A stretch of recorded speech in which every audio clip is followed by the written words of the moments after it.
नमस्कार, good news के एक और एपिसोड के साथ एक बार फिर मैं शहला निगार आप सबके सामने हाजिर हूं। हमारा आज का ये प्रोग्राम जो है ये आधारित है उन प्रयासों पर जिनका जिक्र प्रधानमंत्री नरेंद्र मोदी ने मन की बात की 132वीं कड़ी में किया है।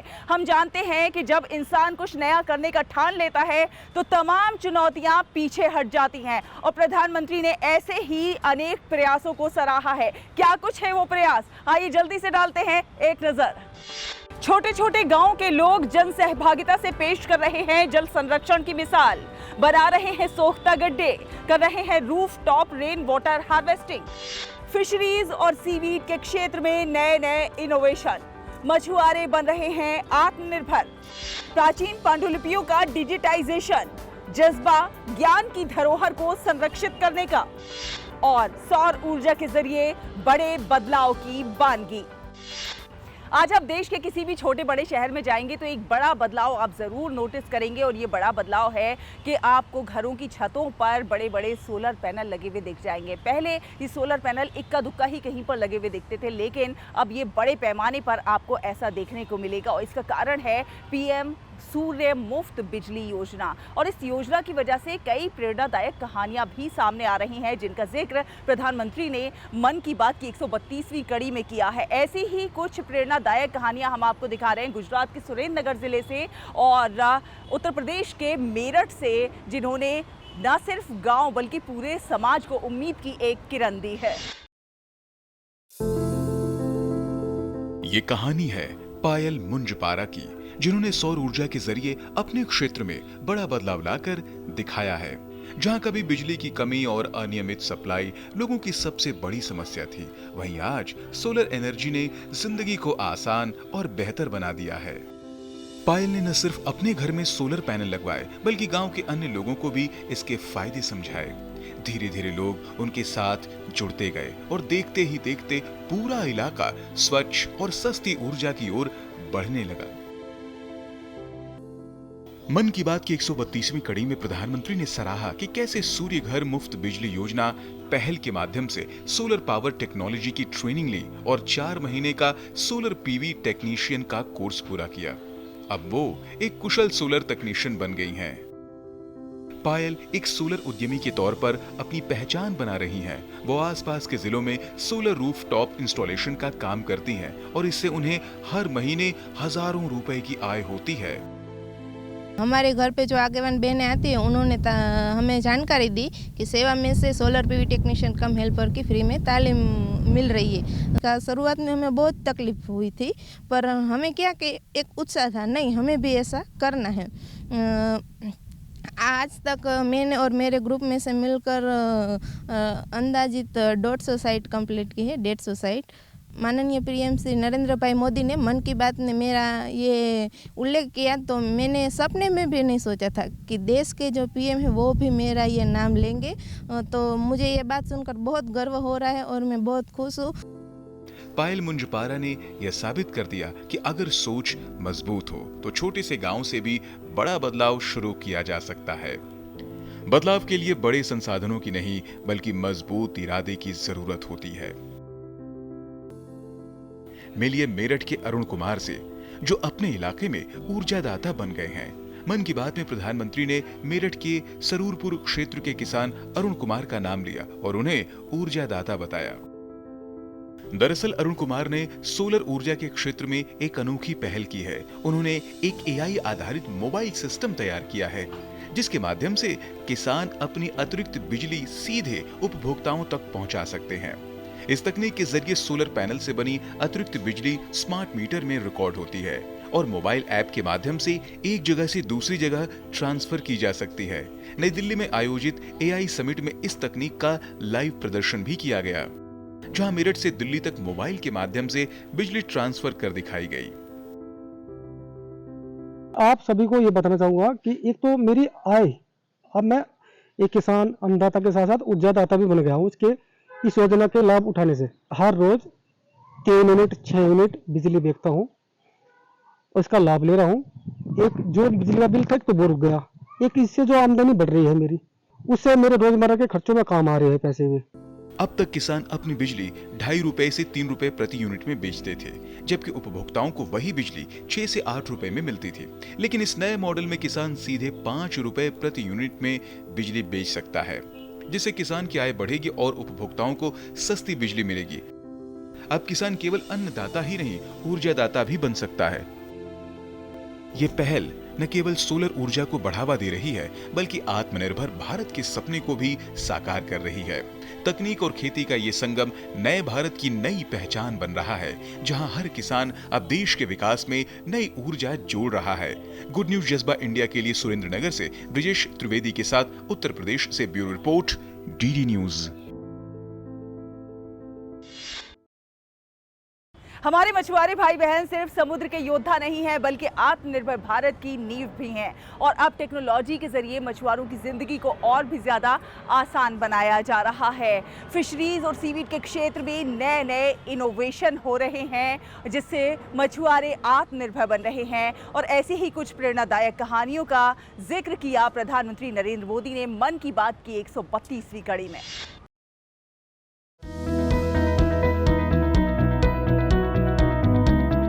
ओडिशा के संबलपुर के सुजाता भूयान एक साधारण गृहिणी हैं। घर संभालती थीं, परिवार की देखभाल करती थीं, लेकिन उनके मन में कुछ बड़ा करने का सपना था।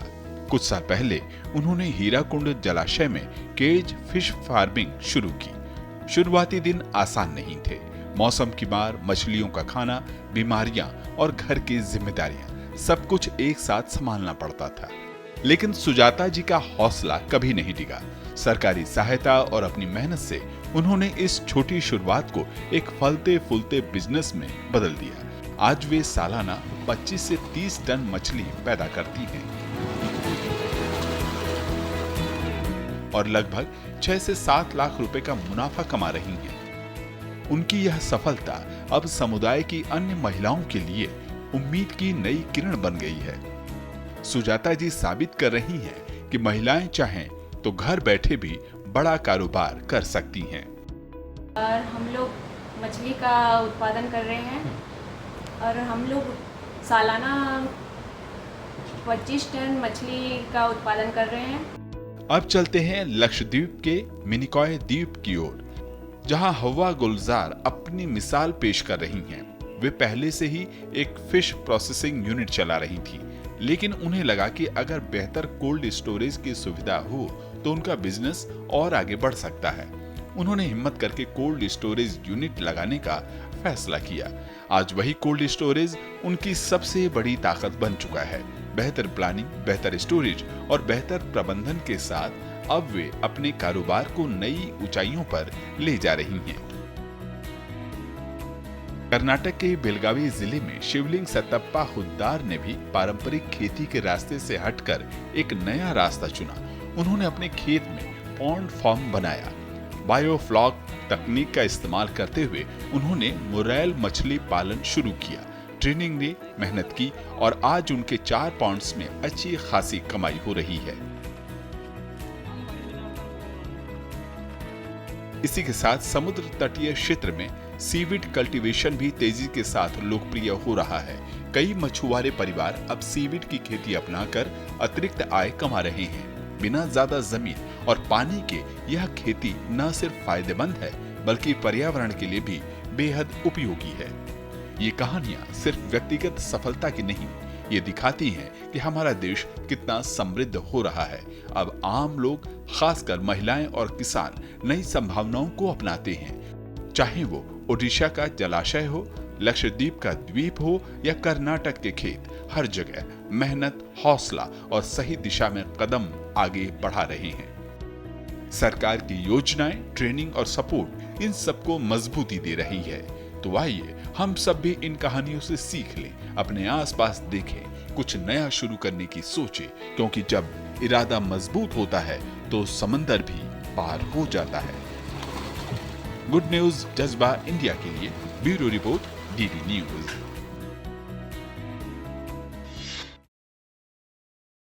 हम जानते हैं कि जल संरक्षण के लिए पूरे देश में गांव-गांव में बड़े स्तर पर जन सहभागिता से प्रयास हो रहे हैं। कहीं तालाबों का संरक्षण हो रहा है तो कहीं वर्षा जल को सहेजने के लिए प्रयास कर रहे हैं। ऐसी ही एक खबर आपको दिखाते हैं त्रिपुरा के वांगमुन गांव की, जहां पर जन सहभागिता से लोगों ने गंभीर जल संकट से निजात पाई है।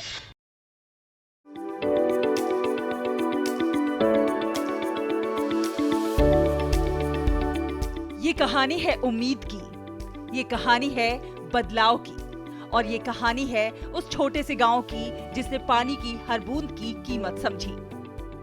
त्रिपुरा की जम्पुई पहाड़ियों में करीब 3000 फीट की ऊंचाई पर बसा है वांगमुन गांव। प्राकृतिक सुंदरता से भरपूर इस गांव के सामने एक समय गंभीर जल संकट था। गर्मियों के दिनों में हालात इतने मुश्किल हो जाते थे कि गांव के लोगों को पानी के लिए लंबी लंबी दूरियां तय करनी पड़ती थी। हर दिन की शुरुआत पानी की तलाश से होती थी और यही संघर्ष उनकी दिनचर्या बन चुका था। लेकिन कहते हैं ना, जब इरादे मजबूत होते हैं तो मुश्किलें रास्ता नहीं रोक पाती हैं। गांव के लोगों ने ठान लिया कि अब हालात बदलने होंगे। उन्होंने एक ऐसा कदम उठाया जिसने उनकी तकदीर ही बदल दी। बारिश की हर एक बूंद को सहेजने का फैसला लिया गया और इसी सोच के साथ शुरू हुई rooftop rain water harvesting system की पहल। यहाँ भौगोलिक परिस्थितियाँ कठिन हैं, लेकिन इसके बावजूद गांव वासियों द्वारा वर्षा जल की प्रत्येक बूंद को संजोने का संकल्प सामूहिक जागरूकता और आत्मनिर्भरता का उत्कृष्ट उदाहरण प्रस्तुत करता है। लगभग हर घर में रूफटॉप रेन वाटर हार्वेस्टिंग की स्थापना जल संकट के समाधान की दिशा में प्रभावी कदम है। ऐसे प्रेरक प्रयासों के लिए वांगमुन गांव के सभी नागरिक हार्दिक अभिनंदन के पात्र हैं। हमने सोचा कि आसमान से जो पानी गिरता है उसे व्यर्थ क्यों जाने दें। सबने हाथ बटाया। आज गांव में पानी की कोई कमी नहीं है, सब खुश हैं। ये सिर्फ पानी नहीं, हमारी मेहनत और एकता का फल है। अब घर के पास ही पानी है। हम छत का पानी टैंक में भरते हैं, घर के काम में इस्तेमाल करते हैं। लगता है जैसे जीवन आसान हो गया है। धीरे धीरे एक एक घर इस अभियान से जुड़ता चला गया। छतों से गिरने वाला बारिश का पानी अब बेकार नहीं जाता, बल्कि पाइपों के जरिए टैंकों में इकट्ठा किया जाता है। आज हालात पूरी तरह बदल चुके हैं। वांगमुन गांव के लगभग हर घर में rooftop rain water harvesting system लगा हुआ है। जहां कभी पानी की किल्लत थी, आज वहां आत्मनिर्भरता की मिसाल है। अब गर्मियों में भी पानी की कमी नहीं होती। गांव के लोग न केवल अपनी जरूरतें पूरी कर रहे हैं, बल्कि जल संरक्षण का संदेश भी दे रहे हैं। गुड न्यूज जज्बा इंडिया के लिए त्रिपुरा से ब्यूरो रिपोर्ट, डीडी न्यूज। और अब आपको लेकर चलते हैं छत्तीसगढ़ के कोरिया, जहां पर मोर गांव मोर पानी अभियान और आवा पानी झोंकी अभियान के तहत सोख्ता गड्ढों का निर्माण किया जा रहा है। हजारों की संख्या में ग्रामीण एकजुट हो रहे हैं और सीढ़ी नुमा सोख्ता गड्ढों का निर्माण कर रहे हैं। और इन प्रयासों की सराहना की है प्रधानमंत्री नरेंद्र मोदी ने मन की बात की 132वीं कड़ी में।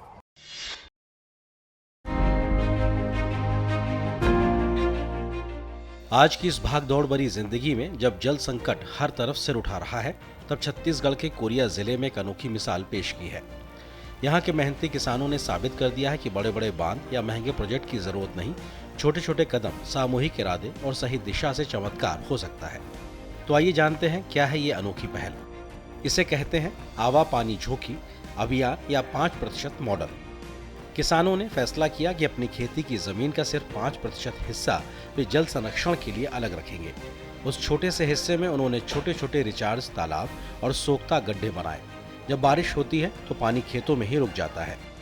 बहकर नदी नालों में चला जाना तो दूर, वह धीरे धीरे जमीन में सोखता चला जाता है और भूजल को रिचार्ज करता है। और ये जो 5% मॉडल है, ये हमारे पंचायत में सभी हितग्राहियों अपने अपने खेतों में 5% मॉडल जो है बनाए हैं और ये कोरिया जिला में ओवरऑल पूरे जिले में बनाया गया है। इससे हमारा जो है पानी के स्तर ऊपर उठेगा और दिन पर दिन पानी के स्तर जो है नीचे चलते जा रहा है। हर लोग बोर का पानी पी रहे हैं, बोर भी बहुत नीचे से गड्ढा खोद के पानी निकाल रहे हैं। तो ये जो है 5% मॉडल, ये अपना पानी का स्तर जो है वो ऊपर उठेगा। छत्तीसगढ़ सरकार द्वारा चलाए जा रहे मोर गांव मोर पानी अभियान को जिले में तेज गति से संचालित किया जा रहा है। जिले में इस अभियान की तर्ज पर आवा पानी झोंकी अभियान भी शुरू किया गया है, ताकि वर्षा की हर बूंद को धरती में समाहित कर भूजल स्तर को बढ़ाया जा सके। ग्रामीण और किसानों की सक्रिय जन भागीदारी से ये कार्य तेजी से आगे बढ़ रहा है। मोर गांव मोर पानी या आवा पानी झोंकी जो हम लोगों ने स्थानीय स्तर पर शुरू किया था कोरिया के ही भाषा में, ताकि जन समुदाय को हम जोड़कर जल संरक्षण का कार्य कर सकें। ये बहुत अच्छी बात है कि 5% मॉडल जो कि हर किसान अपने खेत में बना सकता है। उसके खेत का रकबा जितना भी बड़ा हो उसका 5% में अगर वो ऐसा स्टेप नुमा गड्ढा बनाता है तो जल संरक्षण में एक बहुत अभूतपूर्व योगदान वो कर सकता है। जिले भर में 2000 से ज्यादा सोख्ता गड्ढे बनाए गए हैं। 440 से अधिक पारंपरिक तालाबों को फिर से जीवंत किया गया है। कई गांवों में भूजल स्तर 3 से 4 मीटर तक बढ़ गया है। कुछ जगहों पर तो 5.41 मीटर तक की बढ़ोतरी दर्ज की गई है। मिट्टी में नमी बढ़ने से फसलें बेहतर हो रही हैं। सूखे के मौसम में भी पानी की उपलब्धता सुधरी है और मौसमी पलायन भी लगभग 25% तक कम हुआ है। ग्राम सभाओं के फैसले से ये अभियान शुरू हुआ, जिसमें किसान, ग्राम सभाएं, स्थानीय प्रशासन और स्वयं सेवक मिलकर कार्य कर रहे हैं। महिलाएं नीर नारिकाएं बनकर घर घर सोख्ता गड्ढे बनाने में लगी हैं। युवा जल दूध बनकर जागरूकता फैला रहे हैं। यहाँ तक कि प्रधानमंत्री आवास योजना के 500 से ज्यादा लाभार्थियों ने भी अपने घरों के पास सोख्ता गड्ढे बनाए हैं। सरकार ने इसकी भूरी भूरी प्रशंसा की और पूरे देश में इस मॉडल को one of the best practices के अंतर्गत शुमार किया। और हमारे जो 5% मॉडल है, जिसको आप कोरिया मॉडल के नाम से जानते हैं, उसको पूरे देश में एक नीति के रूप में अपनाने की बात की। और स्थानीय जो इंजीनियरिंग है, स्थानीय अभियांत्रिकी वैश्विक स्तर पे कैसे कारगर हो सकती है, इसके एक उदाहरण के रूप में कोरिया मॉडल को बताया उन्होंने। कोरिया जिले में इन किसानों ने दिखा दिया है कि जब लोग एकजुट हो जाते हैं तो प्रकृति भी उनके साथ हो जाती है। ये मॉडल पूरे देश के लिए प्रेरणा है, खासकर उन इलाकों के लिए जहां भारी बारिश होती है लेकिन पानी तेजी से बह जाता है। गुड न्यूज जज्बा इंडिया के लिए छत्तीसगढ़ से मनोज सोनेने के साथ नीलेश तिवारी की रिपोर्ट, डीडी न्यूज।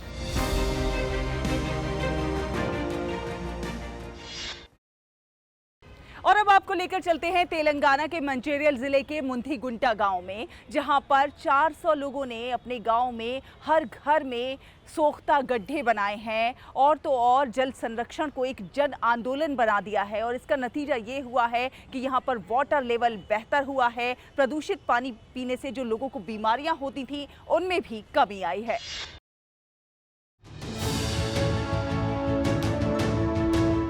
तेलंगाना के मंचेरियाल जिले में एक छोटा सा गांव है मुंथीगुंटा। ये एक छोटा ग्राम पंचायत है जिसकी आबादी लगभग 1500 है और इसमें 10 वार्ड हैं। इस गांव की खासियत ये है कि यहाँ हर घर में सोख गड्ढा है, यानी पूरे गांव में 100% सोख गड्ढा बन चुका है। इस ग्राम पंचायत ने जल संरक्षण के प्रति जागरूकता फैलाने और ग्रामीणों को सोख गड्ढा बनवाने के लिए प्रेरित करने में सफलता हासिल की है, ताकि वे पानी बचा सकें और भूजल का पुनर्भरण कर सकें। दरअसल पहले यहाँ पानी की कमी और प्रदूषित पानी की समस्या इतनी विकराल थी कि लोग हर रोज संघर्ष करते थे। लेकिन फिर ऐसा कुछ हुआ जिसने पूरे गांव की तकदीर बदल दी। ग्रामीणों को सोख गड्ढा बनवाने के लिए जागरूक किया गया। 400 परिवारों ने एक साथ खड़े होकर फैसला किया, अब बस बहुत हुआ। हर घर में सोख पिट बनाया गया। छोटे छोटे बच्चों से लेकर बुजुर्ग तक सबने मिलकर वाटर कंजर्वेशन का जन आंदोलन खड़ा कर दिया और देखिए चमत्कार हो गया। इसके परिणाम स्वरूप भूजल स्तर में वृद्धि हुई है और स्वच्छता में भी सुधार हुआ है। मच्छरों का प्रकोप भी समाप्त हो गया है। जमीन फिर से हरी भरी होने लगी। प्रदूषित पानी से होने वाली बीमारियां लगभग गायब हो गईं। बच्चों के चेहरों पर मुस्कान लौट आई और माँओं की चिंता कम हो गई। हमने गांव वालों को सोक पिट बनाने के लिए जागरूक किया। इससे ग्राउंड वाटर लेवल बढ़ा है और गंदे पानी से होने वाली बीमारियों से बचाव हुआ है। सफाई भी बेहतर हुई है और मच्छरों का आतंक लगभग खत्म हो गया है। स्थानीय ग्रामीणों ने अपने घरों में सोख गड्ढे होने पर खुशी व्यक्त की। उन्होंने कहा कि सोख गड्ढों से भूजल पुनर्भरण में मदद मिलती है और सड़कों पर बारिश का पानी बहने से भी बचाव होता है। हम बहुत खुश हैं कि आज हमारे गांव के सभी घरों में सोक पिट है। मैंने अपने घर में भी सोखता गड्ढे बनवाए हैं। सोक पिट से ग्राउंड वाटर रिचार्ज होने में मदद मिलती है और बारिश का पानी सड़कों पर फैलने से भी रुका है। सोक पिट की वजह से मच्छरों की ब्रीडिंग भी कंट्रोल हुई है।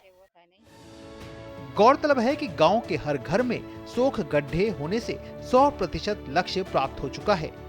जल संरक्षण के क्षेत्र में मुदीगुंटा अन्य गांवों के लिए एक आदर्श है। मुदीगुंटा गांव पानी बचाने में एक रोल मॉडल साबित हो रहा है।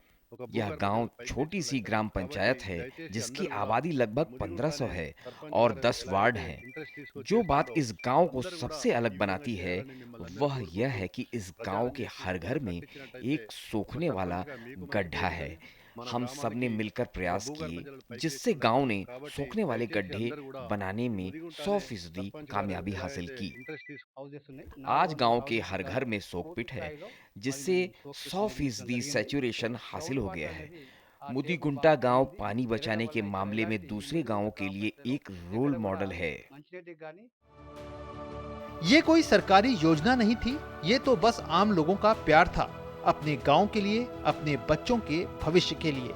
मुदीगुंटा के इन साधारण परिवारों ने साबित कर दिया कि जब दिल से इरादा कर लिया जाए तो कोई समस्या बड़ी नहीं रहती।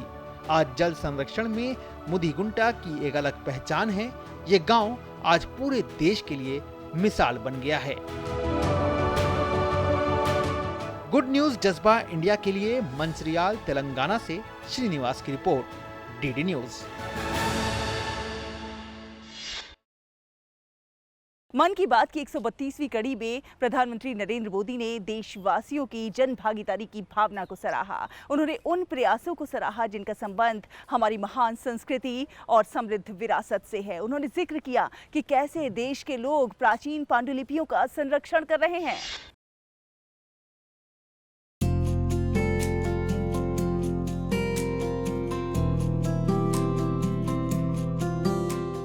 मिलिए अमृतसर के भाई अमित सिंह राणा से, जिन्होंने गुरुमुखी लिपि में लिखी बहुमूल्य पांडुलिपियों के संरक्षण का काम किया है।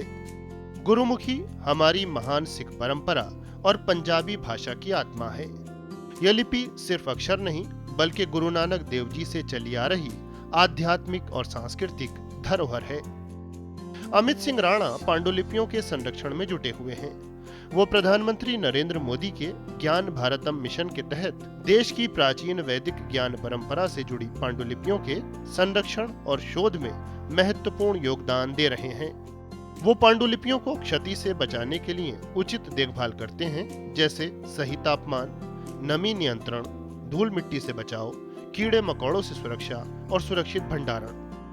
राष्ट्रीय पांडुलिपि मिशन, जो कि अब ज्ञान भारतम के नाम से है, उसके विभिन्न केंद्रों को भी मैं पांडुलिपि संरक्षण के संबंध में जानकारी और उनमें जो भी ट्रेनिंग प्रोग्राम होते हैं वह देने का कार्य करता हूं। मेरा मुख्य कार्य पांडुलिपियों को वैज्ञानिक तरीके से बचाना और संभालना है, जिससे हमारे अतीत के ज्ञान को, जो हमारे ऋषि मुनियों, हमारे विद्वत लोगों ने बनाया और उसे बचा करके आज हमें दिया है, उसे हम आने वाले अपने भविष्य को दे सकें, इसके लिए मैं कार्य कर रहा हूँ। पुरानी पांडुलिपियां खासकर ताड़ के पत्तों या भोजपत्र पर लिखी बहुत नाजुक होती हैं, इसलिए प्रिवेंटिव केयर से उन्हें लंबे समय तक सुरक्षित रखा जा सकता है। इतना ही नहीं, उनके द्वारा पहले से क्षतिग्रस्त पांडुलिपियों का जीर्णोद्धार किया जाता है। इसमें फटे हुए पन्नों को जोड़ना, रासायनिक उपचार से स्याही या लेख को मजबूत करना, साफ सफाई और पुरानी स्थिति में लाने की प्रक्रिया शामिल है। कल्पना कीजिए, सैकड़ों साल पुरानी ये पांडुलिपियां आज भी अपनी कहानियां हमें सुना रही हैं। इनमें वैदिक ज्ञान, सिख इतिहास और लोक संस्कृति के अनमोल रत्न छिपे हैं। और ये सिर्फ पंजाब तक सीमित नहीं है।